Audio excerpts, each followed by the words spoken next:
아름다운 말이죠. 세상에서는 너희가 환난을 당하라. 담대하라. 내가 세상을 이기었노라.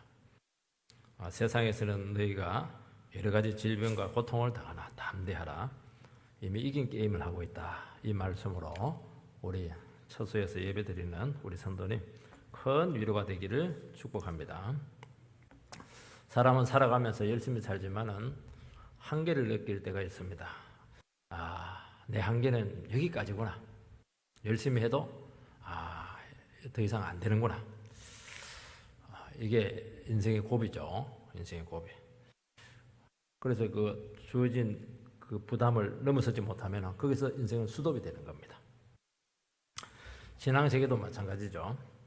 열심히 신앙생활을 하고 말씀도 열심히 읽고 깨달았습니다.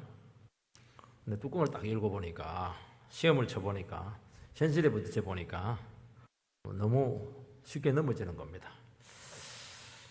약간 상황이 좀 바뀌고 변화되었는데도 불구하고 막 신앙이 막 바닥을 드러내면서 낙심하게 되는 겁니다. 그때 참 고비입니다. 내가 이거밖에 안 되나? 내가 5년, 10년 신앙생활 한 게 이거밖에 안 되나?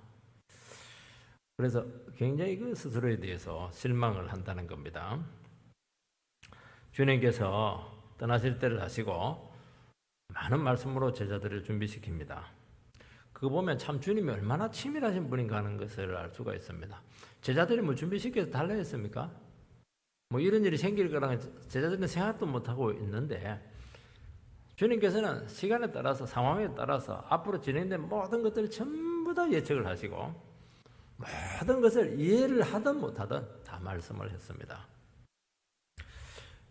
계속 듣다 보니까 그리고 예수님께서 이제 비유를 안 하고 직접 얘기할 때가 온다. 그 얘기까지 하시지 않았겠습니까? 보니까 좀 들리는 거예요. 예수님 말씀이 막 들리는 겁니다. 그러면서 이제 우리는 이제 모든 거 다 깨닫게 되었다고 막 그렇게 하면서 주님 앞에 자랑합니다. 예수님께서는 반문합니다. 너희들이 이제 깨달았느냐? 이게 긍정입니까? 부정입니까? 그러면서 그 다음 말씀을 하시는데 정말 끔찍한 말씀이죠. 너희가 나를 다 배신하고 도망갈 것이다. 이 말씀을 또 하시는 겁니다. 우리 이제 다 깨달았다고. 이제 뭐 숙제 다 끝냈습니다. 그러니까 뭐 얼마나 기뻤겠어요. 이게 거짓말이 아니었습니다. 제자들이 뭔가 은혜가 왔던 겁니다. 깨달았냐? 곧 배신하고 도망갈 것이다. 쉽게 말해서 신앙의 세계라는 게 그렇게 쉽게 되지 않는다는 겁니다. 쉽게 속단하고 한두 번 은혜 받았다고 해서 다 된 것처럼 그리 하지 말라는 거예요. 그리 하지 말라는 거예요. 그렇지만은 이거는 참 중요한 것이라는 겁니다. 이제 그들은 곧 신앙이 다 거들나게 될 텐데 예수님을 배신하고 떠났으니까 그러면 이제 인생 파산, 믿음 파산 그렇게 될 수밖에 없는데 주님께서 아주 중요한 말씀을 합니다. 그때도 하나님이 너희와 함께 하신다. 담대하라. 내가 세상을 이겨내라. 그렇게 하면서 예수님께서 제자들을 또 붙들어 주시는 것을 알 수가 있습니다. 참 이것을 보면 우리는 내 믿음이 참 중요하다. 내가 잘 믿는 거 참 중요하다. 그것도 참 귀하게 여기시고 주님께서 받으십니다. 그러나 주님께서 절대로 그것 자체를 가지고 우리를 이끄시지 않으세요. 우리와 상관없이 우리를 끝까지 책임지시고 이끄시는 그것이 훨씬 더 중요하다고 말씀을 하고 있는 것입니다. 첫 번째는 제자들에게 믿음의 약간의 발전, 진보가 생겼습니다. 29절 30절 제자들이 말하되 지금은 밝히 말씀하시고 아무 비유로도 하지 아니하시니 우리가 지금이야 주께서 모든 것을 아시고 또 사람의 물음을 기다리시지 않는 줄 아나이다. 이로써 하나님께로부터 나오심을 우리가 믿사옵나이다. 예수님 말씀 듣고 제자들이 보인 반응입니다. 예수님께서는 지금은 너희들이 잘 몰라서 내가 비유로 이야기를 하는데 때가 되면은 비유로 말하지 않고 직접 너희들에게 모든 것을 다 말할 때가 온다. 그 얘기를 제자들에게 했습니다. 제자들 입장에서는 조금 무시감이 들 수가 있는 겁니다. 아니 우리를 어떻게 보고 그렇게 약하게 보냐고 그렇게 할 수가 있죠. 예수님께서 이들에게 이야기하는 것은 어쩔 수 없는 한계가 있다는 것을 그들에게 직시하게 한 것입니다. 그런데 예수님께서 십자가에 죽으시고 부활하신 후에 성령이 오시면은 이제 깨달음의 시대가 온다는 겁니다. 그때는 비유 안 해도 한마디 말씀 가지고도 모든 것을 다 알 수 있다고 말씀을 합니다. 그리고 예수의 이름으로 구하기만 하면 응답받습니다. 그리고 아들을 사랑하는 그 제자들을 하나님 아버지께서 아시고 특별히 사랑해 주신다. 그런 말씀도 했고, 나는 아버지께로부터 와서 아버지께로 돌아간다. 임무 완수를 하셨다. 이 말씀을 제자들에게 하셨습니다. 이거는 비유는 아니에요. 비유는 아니에요. 근데 이 말씀을 듣고 제자들은 큰 은혜가 되었습니다. 제자들은 지금 밝히 말씀하시고 비유로 하지 아니했다. 그 얘기를 하는 겁니다. 예수님, 지금 말씀했는데 비유가 어디에 있습니까? 우리 다 알아들었다니까요. 느낌이 왔어요. 은혜가 됩니다. 이제 신앙에 우리도 자랐기 때문에 이제 미래가 다 대비가 되고 준비가 되었습니다. 더 이상 비유가 필요가 없습니다. 이제 그 얘기하는 것입니다. 참 말이라는 게 참 무서운 것 같아요. 너희들 비유로밖에 말할 수 없다. 이 말을 하니까 이제 비유가 필요 없다는 거예요. 사람은 그런 것 같아요. 무시당하고 이렇게 할 때 약간 그런 약한 느낌을 받고 이렇게 할 때 그걸 꼭 부정하고 싶은 그런 마음이 있는 겁니다. 근데 그게 나쁜 게 아니에요. 그 부정을 하고 이렇게 하면은 도리어 자기 자신을 열심히 이렇게 세우기 때문에 그것이 동기가 될 때가 계기가 될 때가 참 많습니다. 특히 또 무슨 말을 하냐니까 예수님께서는 모든 것을 다 하시고 사람의 물음을 기다리지 아니하는 줄 안다. 그 말씀을 합니다. 이건 아주 중요한 말씀입니다. 사람은 모르면 묻거든요. 궁금하면 못 넘어갑니다. 그걸 알아야 되는 거예요. 질문해야 됩니다. 그런데 예수님은 절대로 질문 안 하십니다. 바로 이야기한다는 거예요. 우리가 생각하고 있는 거, 의문점 가지고 있는 거, 고민하고 있는 거 미리 아시고 바로 얘기한다는 겁니다. 그 얘기를 지금 하는 것입니다. 이거는 고백입니다. 예수님께서는 지금까지 쭉 이야기를 해왔는데 제자들이 질문한 거 하나도 없어요. 그런데 듣고 보니까 전부 다 필요한 말씀이었고 정말 새겨드려야 될 말씀이었고 우리가 자기들은 미처 몰랐는데 이것은 들어야 될 말씀이었다는 것을 다 듣고 나서 그들이 깨달았다는 겁니다. 이런 고백을 하는 겁니다. 이거는 참 중요한 문제거든요. 이게 신적인 능력입니다. 주님께서는 우리의 고민과 의문점들, 막힌 이런 모든 부분들을 아십니다. 어떻게 압니까? 말씀 들어보면 알아요. 하나님께서 나를 알고 지금 말씀의 자리에 초청했다는 것을 압니다. 그래서 질문 안 해도 다 대답을 하세요. 요한복음 1장 마지막에 보면 빌립이 자기 동네 친구 나다나엘을 예수님께로 부릅니다. 어디 나사렛에서 선한 것이 날 수 있겠는가? 굉장히 선입견이 강한 사람이에요. 나다나엘은. 그래도 또 옵니다. 그래놓고 또 따라와요. 그때 예수님께서는 너는 참 이스라엘 사람이라 네 속에 간사한 것이 없다. 그러니까 깜짝 놀랍니다. 나를 어떻게 아시냐고. 네가 무화과 나무 아래에 있을 때 내가 보았다는 겁니다. 내가 너를 부르기 전에 너는 무화과 나무 아래에 있었다는 것입니다. 무화과 나무 아래에 있었다고 하는 것은 무화과 서리하기 위해서 그렇게 있었던 것이 아니고 무화과 나무 밑에서 고민한 거예요. 인생의 고민이 뭘까? 나는 왜 이렇게 힘들까? 나는 왜 이렇게 제 문제가 이게 답답할까? 인생이 왜 이렇게 안 풀릴까? 인생의 근본적인 문제를 가지고 그 나무 밑에서 그냥 고민을 한 거예요. 자살할까 말까? 그건 아무도 몰라요. 말해주지 않았어요. 그거는. 예수님께서는 그걸 이야기하는 겁니다. 네가 무화과 나무 아래에 있을 때 내가 이미 보았다는 겁니다. 그러면서 이제 고백이 터집니다.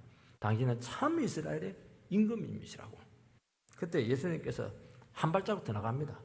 내가 무화과 나무 아래에 있다고 말했기 때문에 네가 나를 믿느냐? 아니다. 앞으로 더 엄청나게 큰 일이 있는데 너희의 하늘이 열리게 되고 하나님의 천사들이 사자들이 오르락 내리락 하게 될 때가 온다는 겁니다. 하늘이 뚫리는 귀한 신약의 시대가 있다는 것을 이야기하는 것입니다.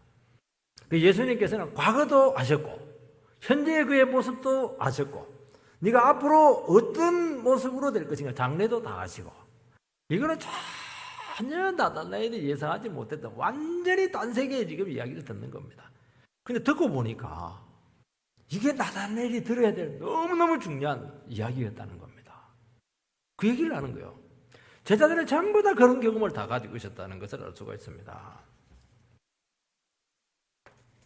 우리는 고민이 많습니다. 많은 의문점들이 있고 풀리지 않는 숙제들이 있습니다.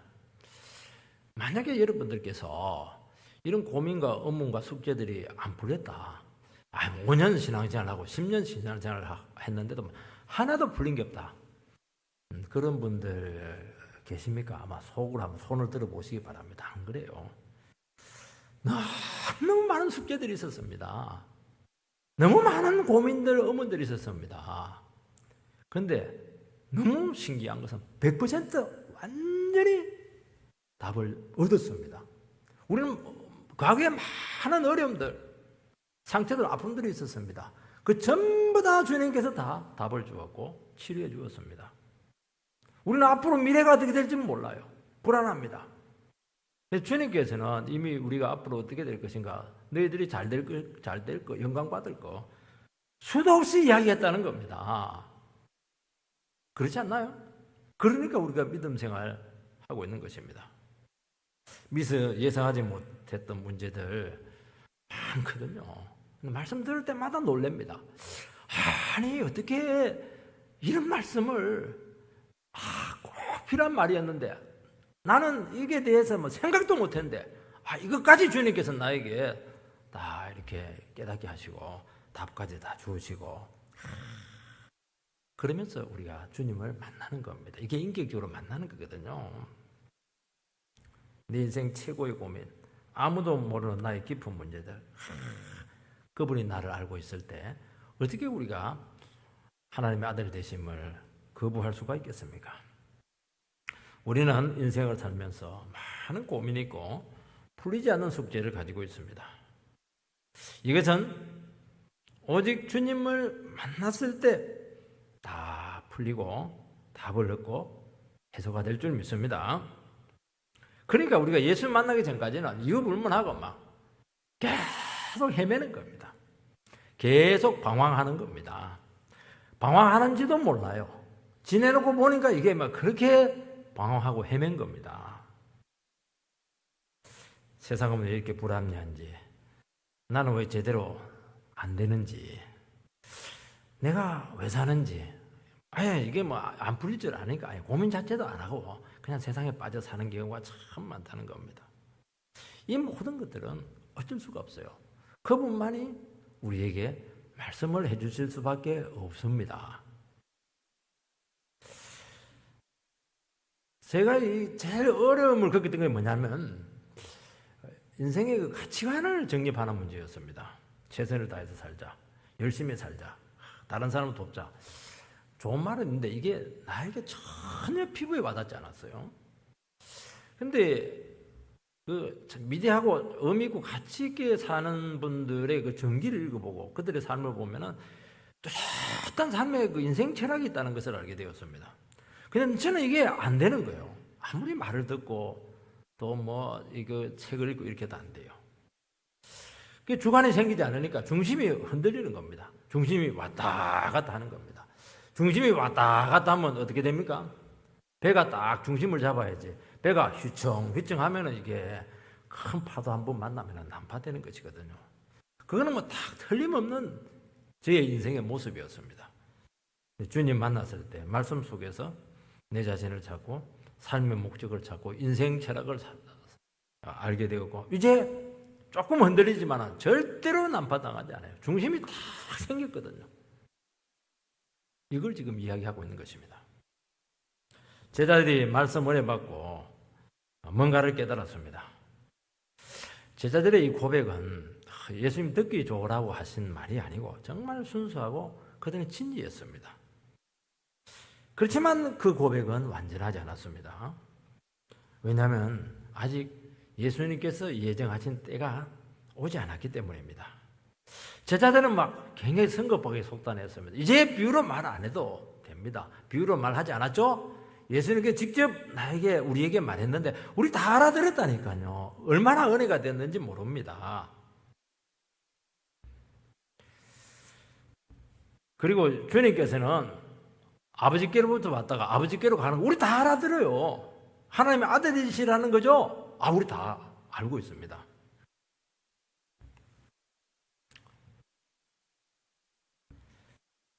얼마 전까지는 예수님께서 떠나신다 이렇게 하니까 제자들이 막 그걸 받아들이지 못하고 막 그렇게 염려하고 근심하고 이렇게 했는데 이제는 그것도 받아들입니다. 예수님이 떠난다 이러니까 믿음으로 이걸 이제 받아들입니다.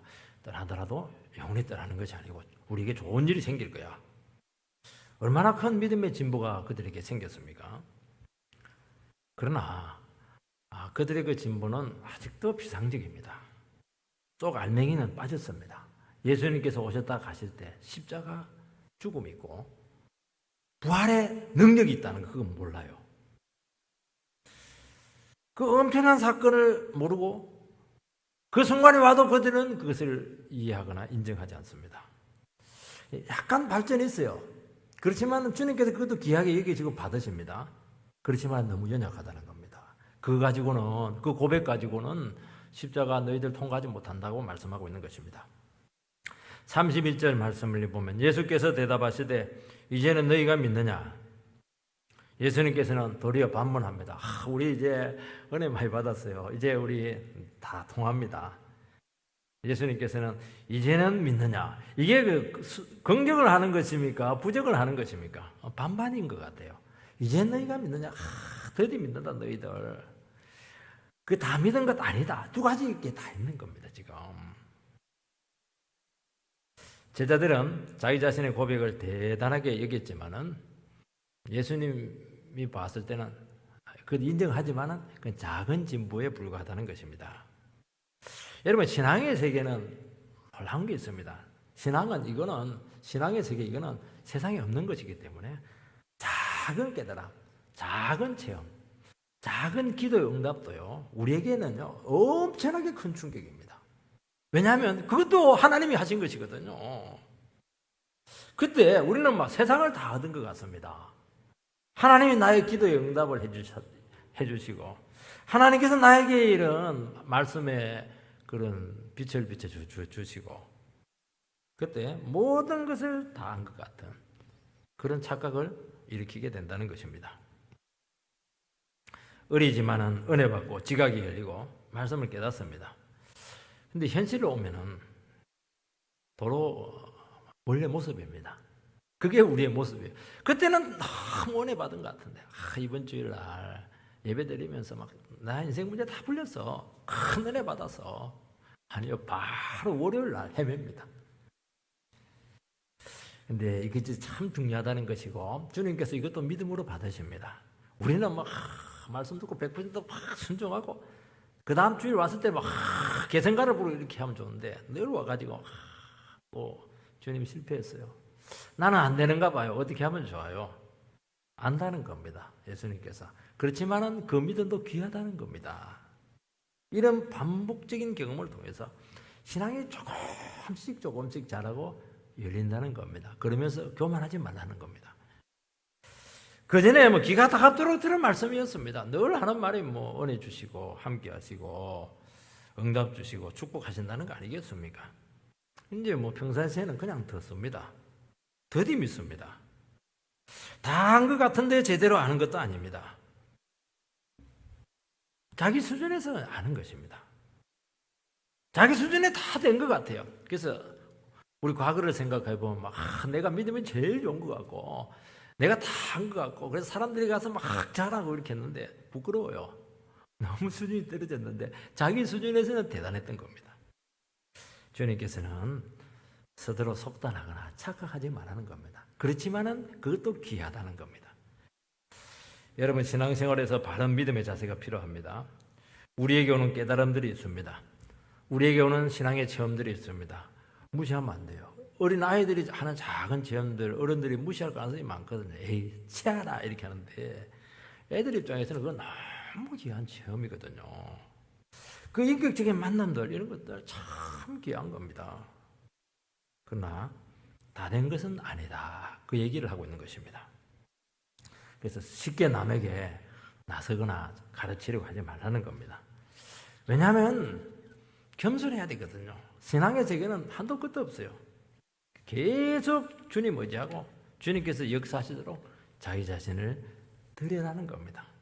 이게 주님께서 제자들에게 요구한 겁니다. 참 너희들이 귀하지만은 너희들 아직도 참 해야 될 게 너무 많고 중요한 고비를 넘겨야 되고 끝까지 언제까지? 천국 가는 그날까지 끝까지 너희들 주님 앞에 자기 자신을 어린아이처럼 그렇게 드리면서 인생을 살아가라.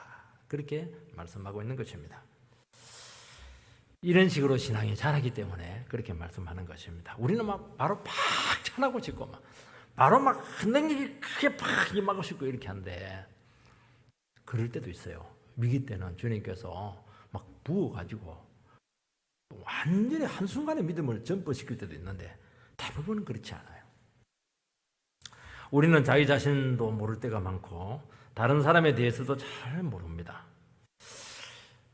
제가 이제 목회를 하면서 대구에서 특히 목회를 하고 이렇게 했었을 때 저는 그 심각한 문제가 있고 이렇게 하면 고민 있고 이렇게 하면 이걸 얼굴에 숨겨야 되는데 얼굴에 잘 드러났습니다. 그래서 성도님들이 제 얼굴 보고 오해를 좀 했습니다. 아, 목사님 저를 미워하세요? 왜 차별하세요? 저 집사님에게는 환하게 웃어주더니만 왜 나에게는 이렇게 그냥 안 좋은 얼굴로 보십니까? 또 눈빛도 좀 별로네요. 뭐 그렇게 또 얘기하시는 분도 있었어요. 그런 이것을 들을 때마다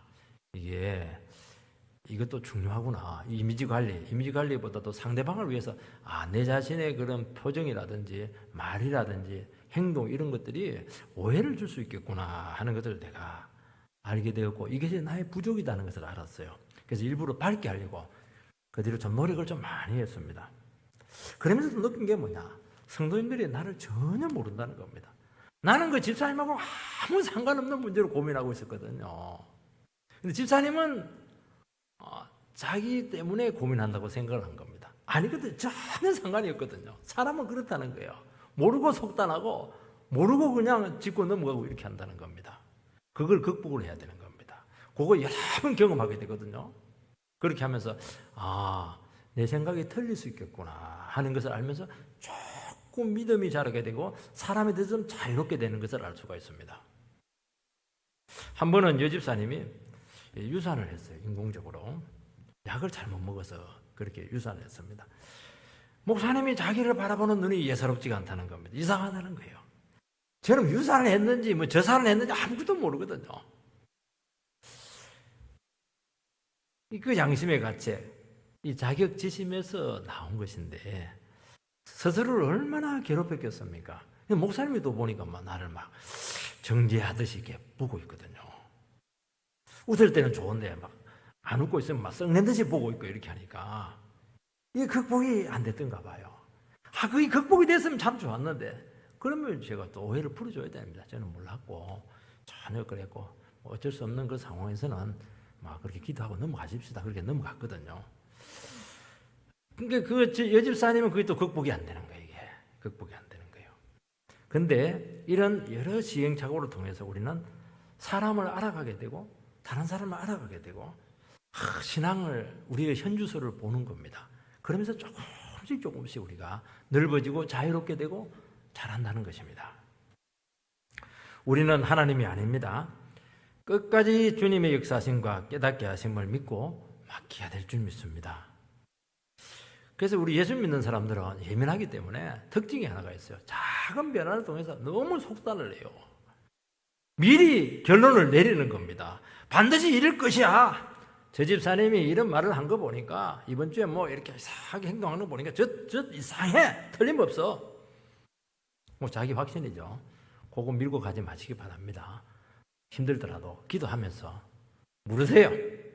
반드시 낭패를 당합니다. 이 많이 경험해 봤죠? 여러분 몇 가지 깨달은 것들이 있습니다. 또 거기에 대한 여러 가지 증거들이 수집이 되었습니다. 그러면서 주관적인 확신이 막 생기는 겁니다. 여러분요, 신앙생활에 있어서 제일 중요한 게 뭐냐? 이 주관적인 확신을 거부해야 됩니다. 이게 그 자기 생각이에요. 자기 주관적인 확신입니다. 그 신앙이 안 자라신 분들은 특징 중에 하나가 뭐냐니까 자기 주관적인 생각이 너무 강한 겁니다. 선입견이 너무 강해요. 한번 막히면 바뀌지가 않습니다. 이거는 굉장히 위험할 수 있고 자기도 괴롭히고 주위에 있는 사람 생사람 잡습니다. 여러분 사람에 대해서 판단하지 마시기 바랍니다. 지금 부족하고 재구실을 하지 못할지라도 귀한 신앙으로 얼마든지 나타나게 된다는 것입니다. 이것을 보면서 참 저는 목회를 하면서 이것을 많이 깨닫게 되는데요. 하나님께서 사람을 정확하게 보고 계시다는 것입니다. 그리고 하나님께서 그 사람에게 맞도록 놀랍게 만들어 가시는 것을 알 수가 있습니다. 그래서 하나님께 찬양을 하는 겁니다. 야, 결국에는 하나님께서 하시는구나. 하나님께서 만들어 가시는구나. 참 그 믿음을 여러분들께서 가지시라는 겁니다. 그러면서 우리의 믿음이 자라는 겁니다. 내가 풍성해지는 거예요. 매이지 않는 겁니다. 그래서 할 수만 있으면 말을 잘 절제하시고 행동도 잘 참으시기 바랍니다. 대개는 말하고 후회할 때가 한두 번이 아닙니다. 지금은 절대로 얘기해 줘야지. 하지 마시고 웬간하면 한 90% 이상은 하지 마시기 바랍니다. 기도하세요. 기도하는 건 괜찮거든요. 우리의 뇌는 말을 통해서 통제를 받게 되는데 이게 굉장히 말이 무섭습니다. 80%가 이 말에 의해서 통제가 된다고 합니다. 그래서 우리가 말만 절제를 하고 성급하게 우리가 주관적인 확신을 가지고 결론만 내리지 않아도 신앙이 그렇게 자유로울 수가 있고 풍성할 수가 있고 매이지 않고 그리고 풍성한 주님의 역사하심을 경험을 하게 되는 겁니다. 그리고 우리 속에 걸림돌이 다 없어져요. 자기가 말해놓고 자기가 걸리거든요. 다른 사람도 괜찮아요. 자기가 말해놓고 자기가 그냥 넘어지는 겁니다. 이게. 그래서 우리는 신앙의 깨달음에는 더 기도와 믿음이 필요하다 하는 것을 하시기 바라고 또 넘어질 수도 있어요. 그것도 너무 낭만하지 마시고 그것까지도 주님께서 다 감당하시고 우리를 이끄신다고 말씀하고 있으니까 얼마나 감사한 그런 주님의 음성이 되겠습니까? 두 번째는 믿음이 바닥날 때를 예언하고 있습니다. 32절 말씀을 보면 보라 너희가 다 각각 제 곳으로 흩어지고 나를 혼자 둘 때가 오나니 벌써 왔도다. 그러나 내가 혼자 있는 것이 아니라 아버지께서 나와 함께 계시느니라. 주님은 확신에 있는 제자들에게 곧 일어날 엄청난 일을 말씀하십니다. 주님께서는 제자들이 배신하고 떠날 것을 여러 번 말씀을 하셨습니다. 그리고 그것을 구약 서갈에서 9장 말씀을 갖고 또 예언을 했습니다. 내가 목자를 치리니 양들이 흩어지리라. 목자는 예수님이잖아요. 예수님을 십자가로 치면 양들은 제자들은 흩어진다. 그러니까 너희들이 도망가고 흩어지는 것은 하나님의 뜻이니까 도망가라는 거예요. 예수님 지켜주려고 붙어 있으면 너희들 같이 이 땅에 되어 가지고 다 일망타진되니까 위험하니까 그렇게 하지 말고 내 혼자 십자가는 내 혼자 사건이니까 나에게 맡겨 너희들은 도망가서 숨으라는 거예요. 제자들이 이걸 못 받아들입니다. 그런데 문제는 못 받아들인다고 해서 그 사건이 안 일어나는 게 아니거든요. 주님께서는 이미 임박했다는 겁니다. 곧 몇 시간 후에 너희들 이런 사건을 겪게 될 텐데 벌써 왔다는 겁니다. 너희들 전부 다 네 자신들 죽게 안 내리고 살기 위해서 도망가게 될 텐데 그때 나는 혼자 남게 된다. 그러나 나는 혼자 있는 것이 아니고 아버지께서 나와 함께 하신다는 것을 이야기하는 것입니다. 그 말은 내 걱정하지 말고 너희들 걱정하라는 거예요. 너희들은 정말 아버지와 함께 하고 있느냐? 너희들 혼자 남았을 때 너희들 인생의 문제를 해결할 수 있겠는가? 그 말씀을 하고 있는 것입니다. 내 걱정하지 말라는 거예요. 나는 아무 상관없다는 거예요.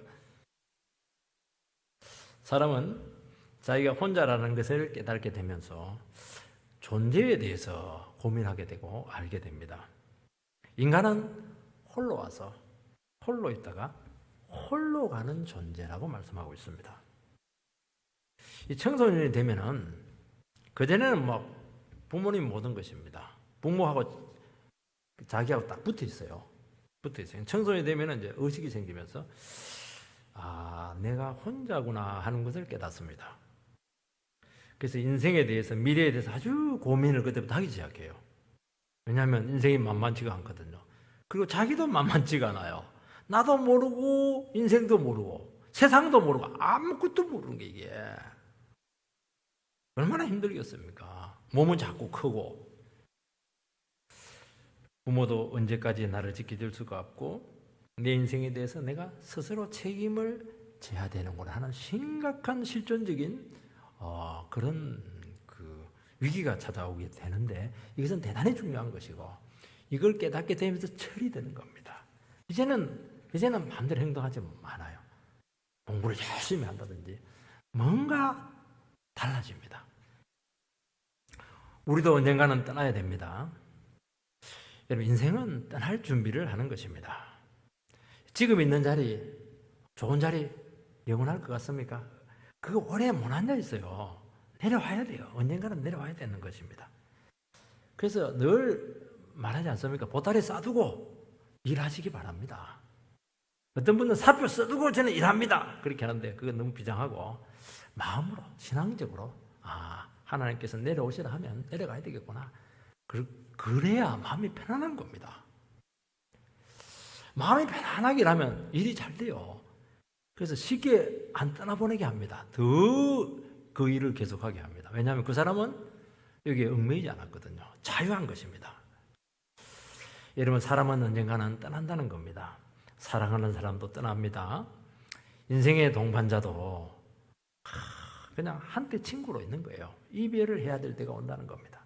그것도 생각지도 못하게 갑자기 올 수가 있다는 거예요. 이게 떠나는 것이 그렇게 힘이 드는 겁니다. 불안한 것입니다. 특히 헤어짐에 대해서 생각하지 않고 신앙적으로 준비하지 않다가 딱 그런 현실에 오게 되었을 때 견딜 수 없는 아픔을 겪는 걸 많이 보게 돼요. 사별했을 때.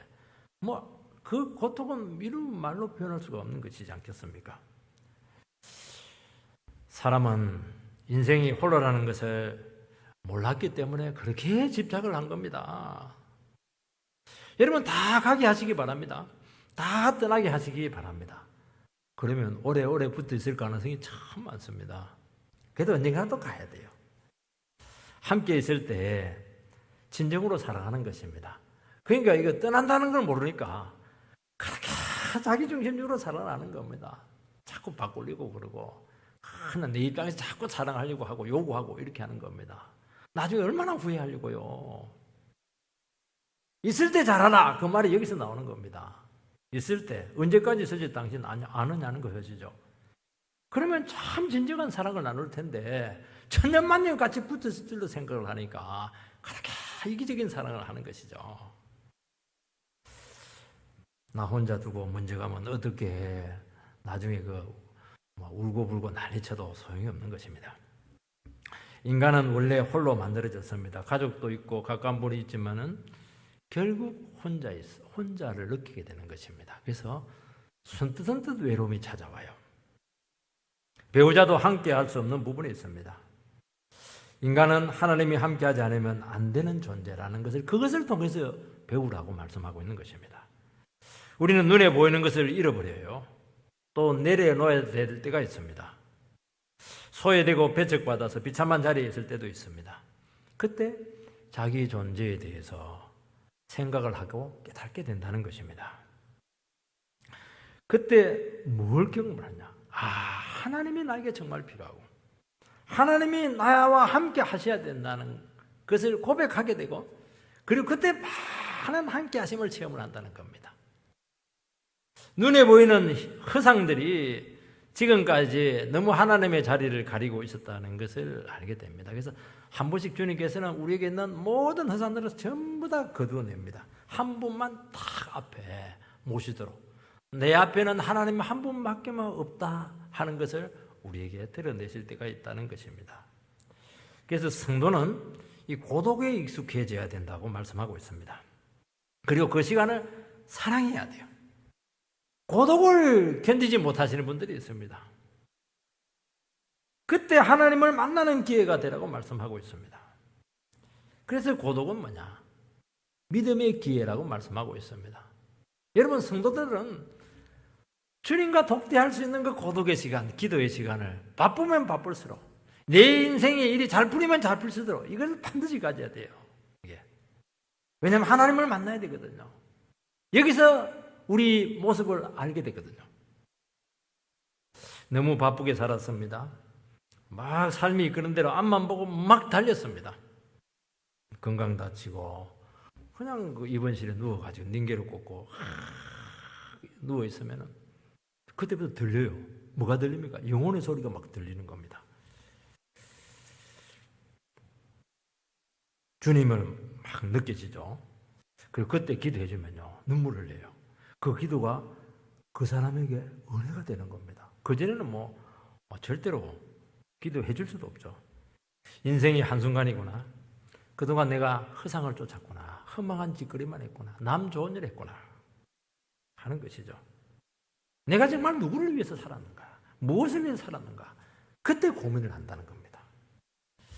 그래서 남은 삶을 그때부터 완전히 바꾸죠. 주님과 함께하고 정말 가치 있고, 그리고 특히 뭘 합니까? 나와 가장 가까운 사람을 그때부터 막 진짜 사랑하기 시작해요. 그전에도 사랑을 하는데 자기를 위한 사랑을 하는 겁니다. 이제는 그렇게 하잖아요. 자기를 비워가지고 정말 사랑을 내요. 왜냐하면 시간이 얼마 안 남았거든요. 이게 제일 귀한 일이지 않겠습니까? 주님께서는 제자들이 주님을 버리고 자기 살기 위해서 도망간 후에 죄책감에 시달릴 것을 아셨습니다. 위기의 순간 주님 지켜주지 못한 한심한 모습을 바라보면서 얼마나 스스로에 대해서 자책을 하겠습니까? 주님은 그 순간에도 아버지와 함께 하신다고 말씀하십니다. 내 염려할 것, 주님 염려할 것 아니고 너희 신앙을 지키라고 주님께서는 그들에게 붙들어주고 있는 것입니다. 우리는 연약하죠. 우리는 원치 않지만은 다른 사람에게 피해를 주기도 하고 고통을 줄 수가 있습니다. 그렇게 가깝고 그렇게 인생을 나누고 동업을 하고 이렇게 했는데 결정적인 순간에 어떻게 하느냐? 내가 살기 위해서 마음을 아프게 하는 거예요. 그렇게 하고 싶어서 그렇게 하겠습니까? 다른 사람 망하게 하고 가까운 사람 망하게 하고 내가 살기 위해서 내 거 챙기는 거예요. 그러면 양심이 편합니까? 안 편하죠. 두고두고 죄인된 심정으로 살아간다는 것입니다. 이 상황도 하나님께서 함께 하심을 고백하라고 말씀하고 있습니다. 그 영혼 속에도 하나님이 함께 하신다는 것을 고백을 하시기 바랍니다. 다 자기 살자고 한 것이 아니겠습니까? 어떤 경우는 다 잘하자고 하다 보니까 그렇게 됐다고 말하기도 합니다. 근데 약해서 너무 무서워서 내 목숨 부지하려고 두려워서 안 될 짓을 했습니다. 그게 우리 인생들의 고백들인 것이죠. 자기도 그렇게 해요. 자기도 또 당합니다. 우리는 그렇게 하고 당하고 이렇게 하면서 살아가는 거예요. 근데 죽일 놈 살릴 놈 용서도 못하고 그렇게 하지 말라는 거예요. 그것도 다 맡기라는 거예요. 주님께서 거기서도 함께 한다는 것입니다. 붙들어 주신다는 거예요. 나도 붙들어 주시고 상대방도 붙들어 주시고 그렇게 한다는 것입니다. 얼마나 위대해요? 당한 쪽에서도 마음을 닫아둘 것이 아니고 주님의 섭리를 인정할 때 그 아픔을 아름답게 하신다고 말씀하시는 것입니다. 여러분, 인간의 한계에서 나온 불행은 섭리의 영역입니다. 우리가 그것까지 다 극복하고 그것까지 전부 다 감당할 수 있으면 그거 예수 안 믿죠. 왜냐하면 우리가 신이니까요. 다 이해할 수가 없어요. 또 영원히 이해할 수 없는 부분도 있습니다. 그러나 주님께서 일하시는 것이고 그 일하심을 경험하게 된다고 말씀하고 있는 것입니다. 33절 이것을 너희에게 이르는 것은 너희로 내 안에서 평안을 누리게 하려 함이라. 세상에서는 너희가 환난을 당하나 담대하라. 내가 세상을 이기었느라. 참 가슴 아픈 사랑. 믿음이 바닥난 상황을 예수님께서는 미리 말씀하심으로써 너희들에게 주 안에서 평안을 누리게 되기를 원한다고 그들에게 평안을 끼쳐드리고 있는 것입니다. 제일 평안할 수 없을 때, 제일 믿음이 바닥났을 때, 제일 부끄럽고 창피하고 비참할 때, 배신당했을 때, 외로웠을 때, 홀로 될 때 주님께서 나 그거 다 안다. 그리고 미리 너희들에게 충분히 말했다. 그렇게 한 이유는 나의 평안을 너희들에게 주기 위해서라고 말씀하고 있는 것입니다. 왜냐하면 여기서 평안을 안 하면 가늠자처럼 자살하거든요. 여러분 믿음이 바닥나요. 모든 것이 실패로 돌아갔습니다. 끝났습니다. 그건 내가 끝난 거예요. 다른 사람도 끝났다고 합니다. 그거는 그 사람의 생각이에요. 아니에요. 주님은 그때부터 본격적으로 시작하겠다는 겁니다. 그전에는 시작을 안 해요. 자기가 다 인생을 지고 있으니까. 끝나야 돼요. 끝나야 주님께서 아니 물에 빠진 사람 자기 힘 빠져야 머리 끄덩이를 잡고 꺼낼 거 아니겠습니까? 힘 남아있으면 같이 물귀신 돼가지고 같이 죽거든요. 끄집어낼 수가 없는 겁니다. 내가 끝난다고 해서 끝난 게 아니거든요. 나는 죽으면 돼요. 빨리 죽을수록 고통을 덜 당할 겁니다. 그래서 믿음이 실패처럼 보일 때 위대한 시작이 될 수 있다. 얼마나 우리에게 평안을 주시는 말씀이에요. 제가 이거 믿습니다. 경험해요. 내가 끝난 게 아니라니까요. 주님이 끝나야 끝나는 것이라니까요. 주님이 안 끝내더라니까 놀랍게. 그게 너무 신기한 거 이게. 미리 속단하지 말라는 겁니다. 그래서 늘 얘기하잖아요. 주님께서 가라 하면 가고 있으라면 있고 그만두라 하면 그만두고 하라면 하고 그러면 되는 거예요. 그걸 통해서 주님께서는 일하신다는 것입니다. 여러분 크리스찬은 힘들다고 낙심하지 않아야 됩니다. 소망이 없어요. 인생 부도 났습니다. 미래 없어요. 미치고 절망하죠. 그러나 주님의 말씀과 함께 이해할 수 없는 평안이 찾아온다는 것입니다. 주님께서 이미 하신 많은 말씀을 깨닫게 되면서 평안을 경험하게 될 줄 믿습니다. 그 상황에서 주님께서 우리를 붙들고 있다는 그 고백밖에 할 수 없을 때 그것으로 우리를 지키시고 평안으로 이끄실 줄 믿습니다. 위대한 말씀. 이게 세상에 어디 있겠습니까? 세상은요 자기가 감당할 수 있는 범위 안에 있을 때만 평안해요. 벗어나면 완전히 사람이 바뀝니다. 미쳐버려요. 자살해버립니다. 우리는 안 그래요. 우리는 그걸 벗어났을 때부터 이제 제대로 인생이 시작이 되는 겁니다. 얼마나 인생이 다르겠습니까? 환난을 당하지만 세상을 이겼다고 말씀했습니다. 이긴 싸움이라는 것입니다. 예수님께서는 공생애 중 한 번도 넘어지지 않았습니다. 실패하지 않았어요. 십자가 죽음도 이겼고 마귀의 권세도 이겼습니다. 우리의 실패가 실패로 끝나지 않고 승리자로 서게 하신다는 것입니다. 여러분 승리는 언제 있느냐? 미래에 있다는 거예요. 미래. 당장 성공과 실패에 너무 흔들리지 말라는 것입니다. 끝에 가봐야 되는 겁니다. 끝이 어떻게 되느냐는 게 끝이. 여러분 오늘의 실패, 과거의 실패 우리 많거든요. 그게 도리어요. 미래의 성공으로 우리를 이끈다니까요. 도리어 처음 성공하고 뒤에 가서 비참하게 되는 것보다는 미리 고생하는 게 낫지 않겠습니까? 주님께서는 앞의 승리를 예견하고 믿고 확신했습니다. 여러분 앞이 확실하고 미래가 확실하고 미래는 반드시 승리하고 영광이다. 그러면 어떻게 되겠습니까? 현재가 전혀 문제가 되지 않아요. 오늘 고생 그거 상관없어요. 왜냐하면 우리는 미래가 보장되어 있으니까요. 지금 일어나고 있는 모든 과정도 하나의 프로세스에 불과하고 한 과정에 불과한 것이죠. 이것 또한 지나갈 것입니다. 그러면서 오늘 막 즐기는 거예요.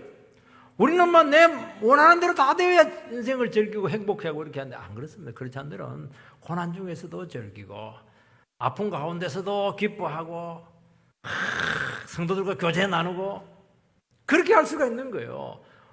그게 얼마나 귀한 겁니까? 왜냐하면 우리는 미래가 확실하니까요.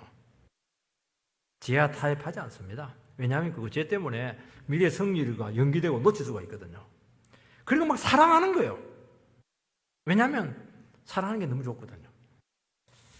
우리는 미래를 모르기 때문에 불안합니다. 확실히 알고 살면 그거 자체가 승리고 모르고 살면 그거 자체가 실패입니다.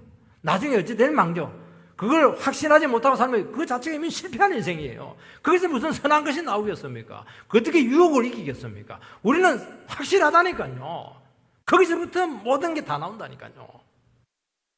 우리는 물질에 속고 세상에 속고 사람에 속았어요. 몰랐으니까 그렇게 하는 거예요. 왜 속았습니까? 몰랐으니까 속죠. 후회한다는 것입니다. 예수님께서는 그 속에서도 승리하시고 제자들이 떠날 것도 아셨고 배신도 알고 다 계셨습니다. 그러니까 그 승리잖아요. 예수님은. 그리고 그들이 돌아와서 넘어졌지만 또 회개하고 돌이키고 하나님 나라의 위대한 일꾼으로 세워져서 참 승리의 삶을 살 것까지 다 하셨습니다. 그러니까 십자가를 두고 담담하셨습니다. 담담하게 이야기하는 거예요. 너희들 내가 붙들어 줄게. 너희 또 나 배신할 거야. 얼마나 담담한 말씀을 할 수가 있겠습니까? 이런 삶의 되기를 주의 이름으로 축복합니다.